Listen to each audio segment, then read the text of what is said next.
Hi guys, welcome to the channel. My name's Jared. Today we're going to be changing the axles in the front of my EG Civic hatch. When I had the axles out last time to change the transmission, I think I might have damaged the passenger side axle when I tried to pull it out, and after I rebuilt it, it seems to be making like a vibrating feeling when you accelerate.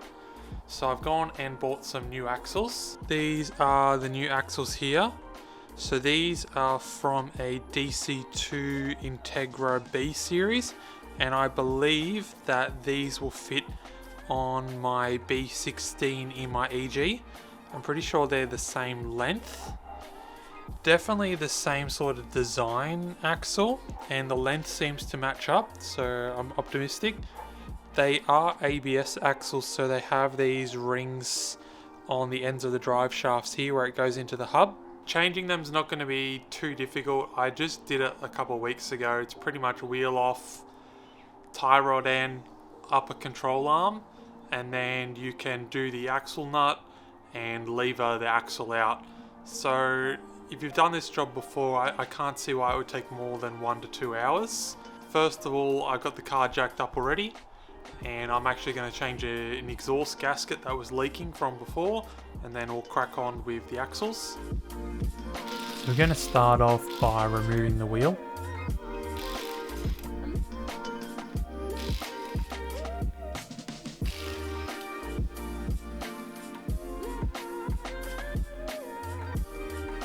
From there we can move on to the tie rod, so we're just going to have to remove the split pin.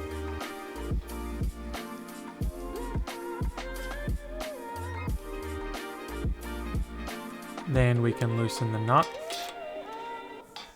and break free the tie rod end.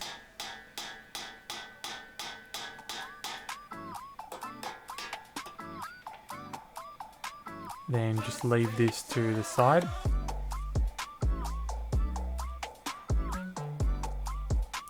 Then we can move to the upper camber arm and do the same thing. Remove the split pin, break the nut loose, and break free the ball joint.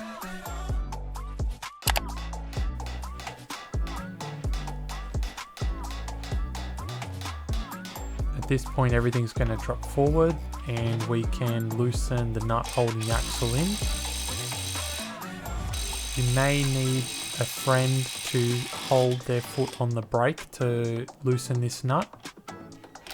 And then we can remove the bottom bolt holding the coilover in, and you'll be able to pop the axle out at this point. When removing the axle, you're going to need to put a pry bar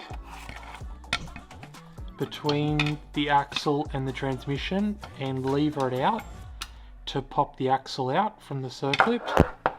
And make sure you put a drip tray underneath to catch any oil that leaks.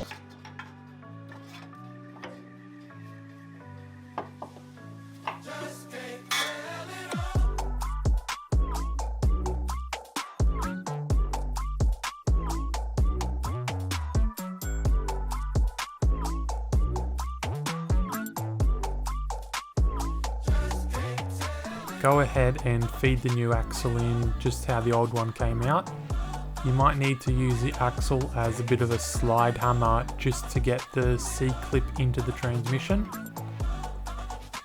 I like to put some anti-seize grease on the splines of the shaft just in case we need to remove it later and it doesn't get seized. Then pop the shaft in the hub.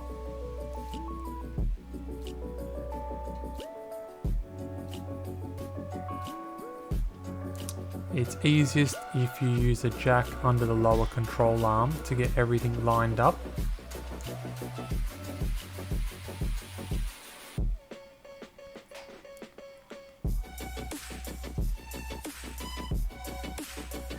And jack it up and get the upper camber arm nut back on, and then you can throw on the nut for the axle and the tie rod.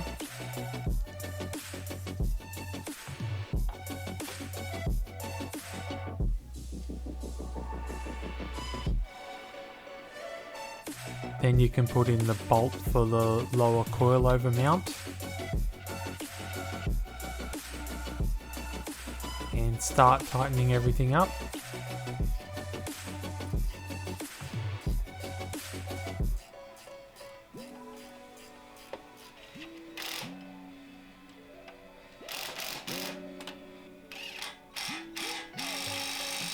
I like to build the axle nut pretty much as tight as you can get it with the impact. And then you're going to need to use a punch to punch down a section of the nut into the recess of the axle to stop it coming loose. Then you want to replace the split pins that you removed before with new ones on the tie rod and upper camber arm.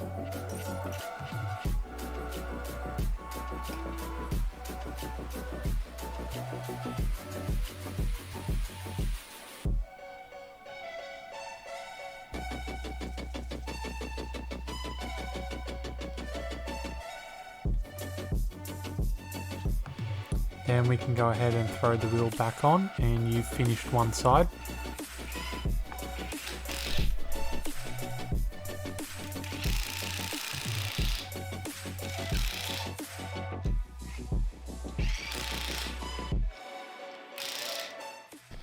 To separate the half shaft, you're going to need to use a pry bar or hammer between these two faces. For me, I had to use a hammer just on the edge of the drive shaft, just here, to knock it loose, and then you can remove the shaft out.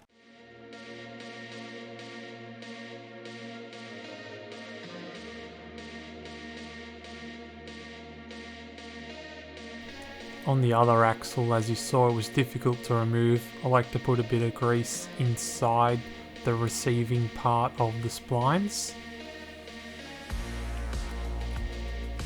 Uninstalling the other axle is just the same as the other side, and installing it's pretty similar, just the other end of the spline has to go into the intermediate shaft.